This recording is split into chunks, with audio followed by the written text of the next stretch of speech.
Hi ladies, so welcome to the part 3 of our nutritional week, let's say, and the part 5 of total in the program.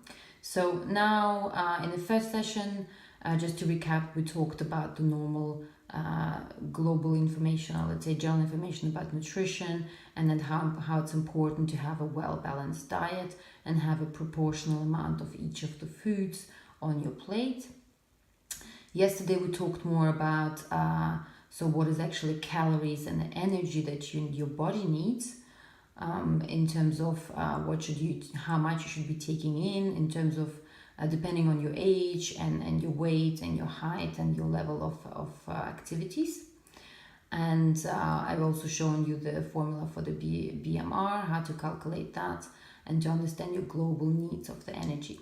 And now we're bringing those both things together.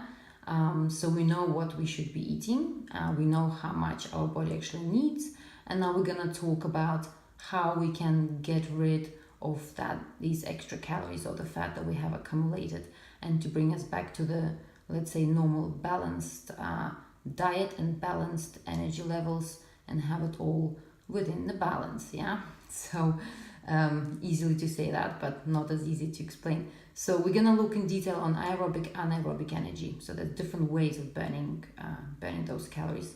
Then carb reloading. We're gonna also talk about the food timings. So a lot of you had the question, when should I eat what and how? And then also we're gonna talk a little bit about glycemic index. So let's start with the aerobic and anaerobic energy. So just to summarize, there are 4 fuel types that are utilized by the body during exercise. Now they sound all a bit complicated, but in theory, the only 2 you really need to remember. So we have a muscle glycogen, so it's really the carbs that are stored in your muscles. So when you consume the carbs, they will be stored in your muscle. We have a plasma glucose, we have muscle triglyceride stores, so it's actually the fat. And we also have some proteins, so the plasma fatty acids.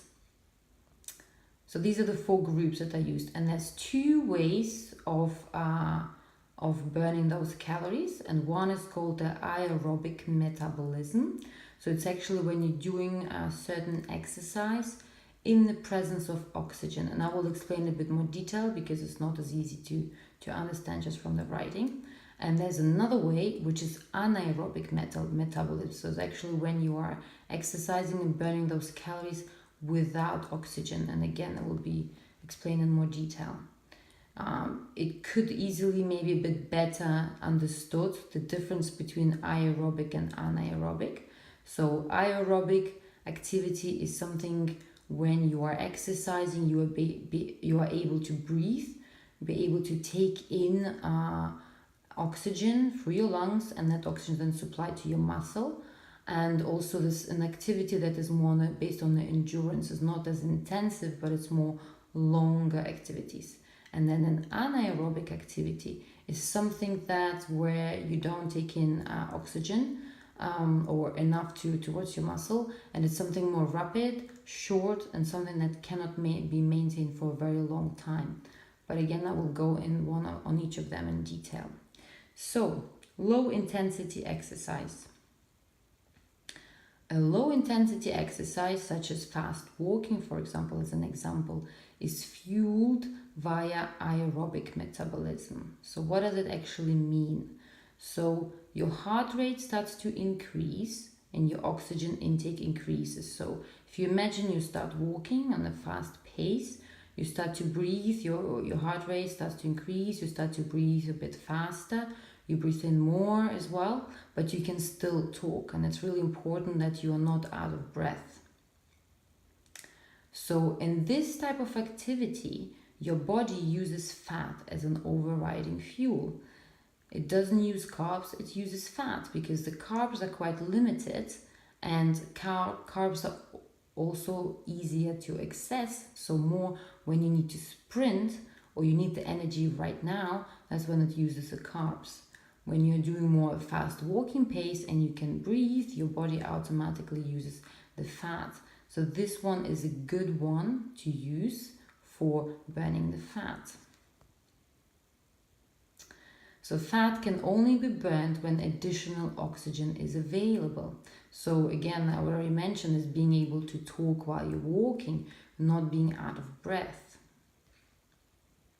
So then the next type of exercise is the moderate intensity exercise. So where we're starting to move a bit faster.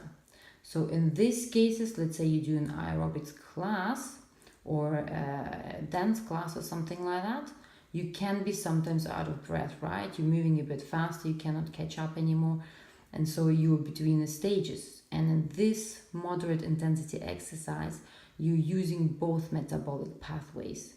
So you will consume carbohydrates and also fat. So glucagon and plasma glucose, both of them would provide instant energy. So glucagon is stored in the muscle, and as you need that energy when you're running out of oxygen, it will be consumed from your muscles, it will be taken from that. And then fat will be used for the duration. So as you continue doing it for an hour or so to be able to do it, the body will use fat as well. So when the stores are empty in the muscle will feel heavy and tired.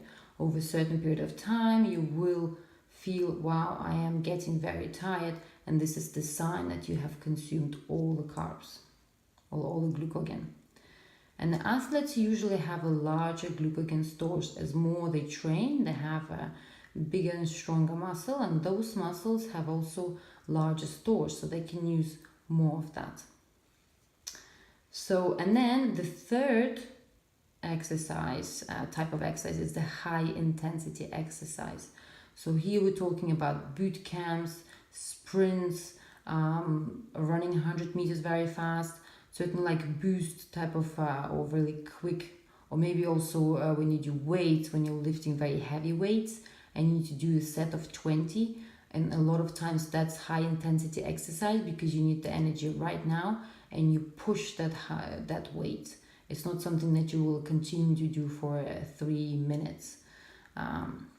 So this one, with the increase of the intensity, your lungs cannot take sufficient oxygen anymore and distribute it on time to your muscle. So this is when an anaerobic metabolism starts.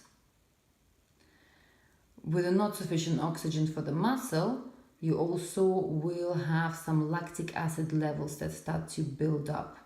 And this is usually known as muscle soreness. So when your body uses the carbs or glucagon, it cannot use all of it. So there's also a byproduct, which is the lactic acid. So carbohydrates become the only fuel in this case as well. So the body does not consume fat any longer. And the byproduct of using glucagon is the lactic acid from breaking down the glucose or glucagon. So when you have done weights with a very heavy, or you've overdone your endurance exercise, when you run very fast for quite a long time and you're not used to that, you actually used off all of your glucagon in the muscle, and you also get this lactic acid as well, the muscle soreness from the tiredness. So very interesting graphic this, and I think you should really have a think about it. As you know, a lot of people think, well, I'm gonna run really fast and I'm gonna burn that fat, but really to compare the low intensity or maybe medium intensity exercise versus the high intensity exercise, how many calories do we actually burn? So looking at the amount of calories in total, obviously the low intensity, you burn a lot less calories, so only 240. And when you have a high intensity exercise, you're burning almost twice as much, which is 450. However, in terms of breaking down the calories burned from carbohydrates and from fat, if you see, there's only slightly difference between 96 and 108 calories. So what does that mean? Just because, oh, I'm sorry, I just swapped with my finger, but just because you are doing a low intensity or medium intensity exercise, it does not mean that you're not burning that fat. Actually, this is the right way to work to burn that fat. Maybe you just need to do some longer sessions if you want to burn more, but it is attacking the right areas and the right things that you want to burn, which is fat and not carbs. But it's also important that obviously when we consume the carbs, the glycogen, we need to ensure we can replenish these glycogen stores, because if your muscles are sore, the next day you really don't want to exercise, right? You feel tired, you feel weak, and like, what can I do? So yes, we want to burn fat, but at the end, we need to ensure that whatever has been used off is replenished just enough so that your muscle are feeling, that you're feeling strong enough to continue. So for that reason, you need to eat starchy rich foods. So what would be the best to do? So during the day, you should be eating a carb-rich meal a few hours before the exercise, so to avoid being really sore. So a few hours before either breakfast or lunch, you'll have some carbs in your meal. Then you should have a small snack, again, some carbs like a banana, 30 minutes before the exercise. And then you definitely should be having a carbs and a protein snack immediately or up to an hour of exercise. Now I see my spelling here. Must have been tired writing up things. It seemed to have changed and I haven't noticed it. So it's important after the exercise to be able to replenish those stores, glycogen stores. You need to have a carb snack. And the protein, it's important because your muscle are tired and sore and they've been trained and worked, and they need to recover and you need to rebuild them, and that's why the protein here is really important. Also grows your muscle. So then the really important topic that we all wanted to talk about is the carbohydrates and the protein timing. When should I eat what? So obviously what I mentioned before, 2 hours before some carbs, 30 minutes before, and then after carb and protein. And that's what I'm mentioning here as well. So carbohydrates pre and post exercise to ensure muscle glycogen level do not drop. Then protein also important to have for lunch and dinner mainly. For breakfast, it's not recommended, but it's not really as necessarily. It's important that you have carbs during breakfast because that gives you the energy and the start for the day. And then the amount obviously depends on intensity and duration of exercise. And this is what we talked in the previous presentation, is that you still don't need that many if you haven't exercised that much. So when you exercise for more than an hour, you will require additional sources of energy. So you will feel tired and you need to ensure that you have a certain snack or an energy drink in between that will give you this extra carbs to continue. So now, what we're going to talk is about the glycemic, I hope I'm pronouncing it correct in English, glycemic index. And it's really, this has been developed to help people to make a decision on what kind of carby foods they should be eating that help you to balance your blood sugar levels. So if the food that you have consumed is very high in carbs, especially very simple sugars, then your blood sugar will spike. It will go really high up straight away because the body can absorb it very quickly, but also within an hour or two, the level drops and you're going to be feeling hungry and craving for more. Where if it has a low glycemic index, then it usually is high in protein, so you will feel fuller. And it's also complex carbs, which are digested, takes longer to digest, and also so the energy is supplied in a more stable form. So as I explained, glycemic index system that helps to rank carbohydrate foods by their effect on blood glucose or blood sugar. And low GI foods, they lead to a gradual rise of your blood sugar, so gradual release of sugars, and so rise of blood sugars and slowly absorbed as well. And then the high GI foods obviously give you a sharp rise in blood sugars because they're quickly absorbed. So this shows you the table of the high GI, medium GI and low GI food. So what we're looking for in low GI foods is really the gradual and sustained release of energy. These foods also prevent rapid spikes of blood sugar. And obviously that prevents hunger pangs and lead to fuller feelings, so you're not constantly jumping between full and hungry, full and hungry. And it provides energy for longer and aids the weight loss.